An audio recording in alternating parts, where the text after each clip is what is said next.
It's sort of that way, isn't it? Where contrast helps you to focus, yes? Whether you like it or not, it does. And sometimes it causes you to focus clearly into a new awareness of what is wanted while you're standing smack dab in the middle of the very opposite of what you want. Isn't that a tricky thing? To have life help you know clearly what you want while it's pointing right at what you clearly know you do not want. And then some smart aleck, non-physical, rentless, jobless consciousness says to you, the contrast is a good thing because it does cause you to focus your desire into being. And sometimes you say to us, through your thoughts, through your words, through your behavior, that even though your desire is focused into a sharp, clear new place, it doesn't feel so good to you until all of you is focused in the direction of that. It doesn't feel so good until all of you is focused in the direction of that. And we want to help you to understand that the only reason anything doesn't feel good to you is because part of you is focused in one direction while another part of you is focused in another. In other words, it's only ever split energy that causes you to feel discord or discomfort. And so you might ask yourself, we certainly want you to ask yourself, well, what's causing the split? In other words, if I don't feel good, and I accept Abraham's premise that that must mean that there is split energy, then what's going on in this focus? What does that mean? What am I focused on? What am I, in my physical body, focused upon that is preventing me from really feeling good? When I really feel bad, what's that about? And we want you to remember, and if you can remember this, then everything will become very easy and clear for you forevermore. Negative emotion always means that the larger part of you is focused upon what you do want while you are focused upon its absence. It is just that simple. Do you understand that you are eternal beings? These are sort of frivolous words that are offered by our human friends. Oh yeah, we're eternal, you say. But do you really get what that means? Do you really understand that before you were focused in these magnificent bodies, that you were focused in non-physical, and that long after you are not focused in this physical body, that there is a non-physical version of you that is focused? There is a focused version of you who knows your value and knows your well-being and knows what you want and is focused upon it. And whenever you feel less than good, less than really, really good, less than spectacularly good, it always means the same thing. You're focused in opposition to that which the larger part of you is focused upon. So, as we've been visiting with you over a number of years, we've been talking to you about how you are the creator of your own reality. And some of you like the sound of that, especially when things are going well. But when things are not going so well, you would clearly like to let someone else have the blame for creating your own reality. Seems like one of those misbehaving people should take more credit for what's going on in your experience. And we want you to know that once you come to the full understanding that everything that is coming to you is coming in response to the vibrational offering that you've got going on. We've been talking to you for a long time about your point of attraction and how the thoughts you think cause you to emit a vibration, and that vibration is then matched by law of attraction, and things that match it come back to you. So it's not just acquaintances or rendezvous with other people. It's rendezvous with circumstances and events. It's rendezvous, timing and rendezvous with all kinds of things. It's even the rendezvous of your own thought, the rendezvous of your own memory, the rendezvous of your own expectation. You have a vibrational basis of attraction going on all the time, which you can change at the drop of a hat. You can change it on a whim. You can change it with small intent or large intent.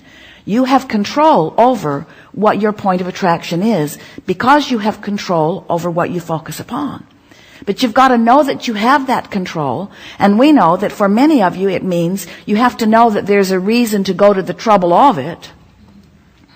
We play with you because we know that when you get hold of your vibrational output, then you've got control of everything that comes into your experience. And we know that getting control of your vibrational output simply means training yourself bit by bit to thoughts that feel better and better until that's your habit, that's your vibrational habit. Until what comes to you comes in response to that better feeling thought and that better feeling thought, until you have this train of better feeling thoughts, until you have this habit of better feeling thoughts. A belief is only a thought you keep thinking, yes? And so you have habits of thought.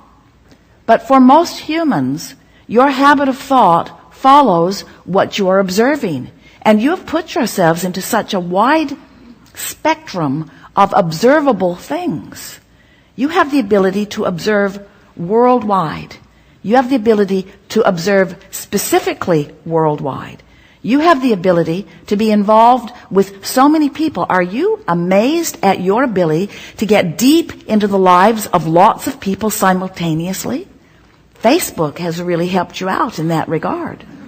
You have the ability to know so many specific things about so many specific things that your vibration has the potential of being scattered all over the place. And every time you focus on anything, you set up a vibrational pattern that brings more like it and more like it and more like it, until before you know it, you are surrounded with the evidence of your patterns of thought, and that evidence makes you believe, because there's evidence that things are the way they are.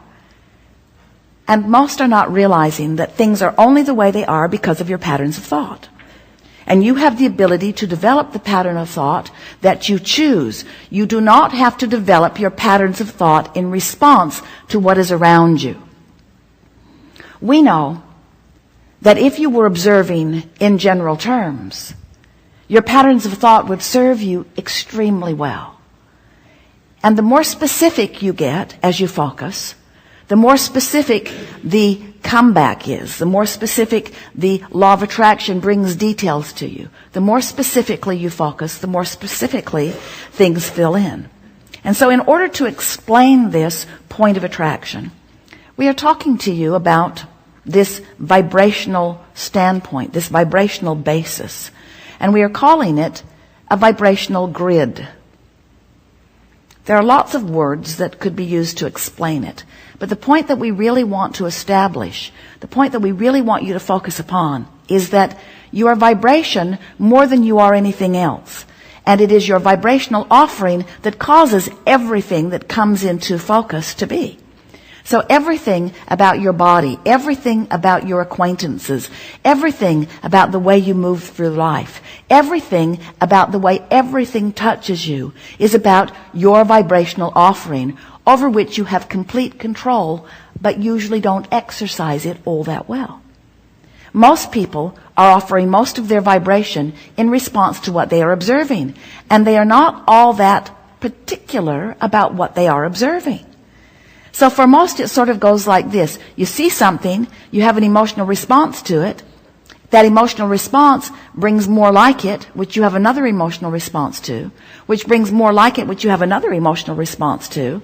And these emotional responses are only indicators of vibrational standpoint, vibrational stance. So when you decide that you want to exercise more control over your vibrational standpoint, if we were standing in your physical shoes, the way we would go about it is we would decide that we would approach it from an emotional basis rather than from a thought basis. So as we began here today, we said to you, do you like the way contrast causes you to focus? Now we want to say to you, do you like the way you are able to feel within the contrast that surrounds you? That's a much more productive way of putting it to you. Do you like the way you are able to feel living in the contrast that surrounds you?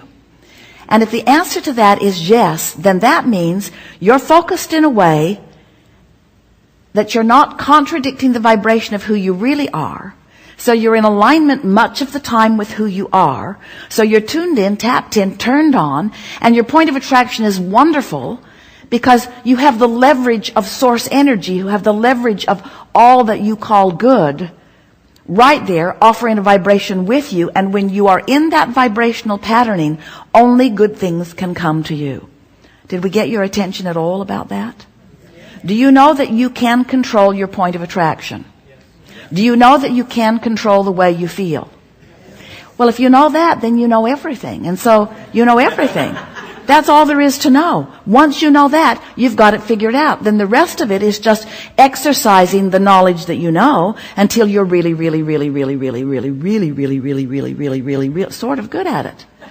Till you're just sort of kind of good at it. You don't have to be really good at it. You just have to be sort of kind of good at it. Because if you're sort of kind of good at it, then sort of kind of good things keep coming to you. And the more things come that you appreciate, and the more you do appreciate, the more you focus upon those things that you appreciate, then the more you practice that vibrational patterning. So when we talk about your point of attraction, we're talking about all of the things you draw to yourself. Yes. But we're talking about much more than the cars you bring, or the money you bring, or the physical friends you bring. We're talking about your bringing to yourself, better said, your allowing of yourself, better said, your blending with yourself. You're allowing the blending of who you really are to be present and focused in this time-space reality, in this precise moment in time.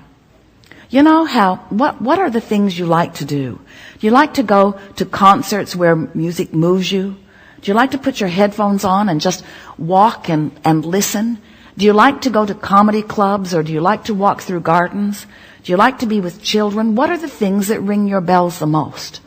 Because when you think of the things, those instances in life, those high points, you were standing at the top of a mountain. Maybe you climbed up it for a little while. Maybe it took you an hour. Maybe it took you 2 hours. Maybe it took you a few days.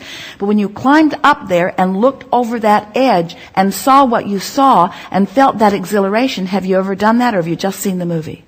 Well, in either case, when you feel that exhilaration, when you feel those high peak moments, we want you to understand that that is the way you intended to live, moment by moment, hour by hour, day by day, in this physical life experience. You didn't plan on coming and just sort of grinding it out and occasionally carving out a day off where you could go do something fun. That was not your plan. It was your plan to be so presently focused in the variety that surrounds you, that the variety would inspire you to clarity of desire. And it was your intention to guide your attention appreciatively upon the new ideas that were born within you continually, in order to allow the full point of view from the full source within you to be present in your moment with you. Not just an occasional peak moment, but a constant peak moment of blending and alignment.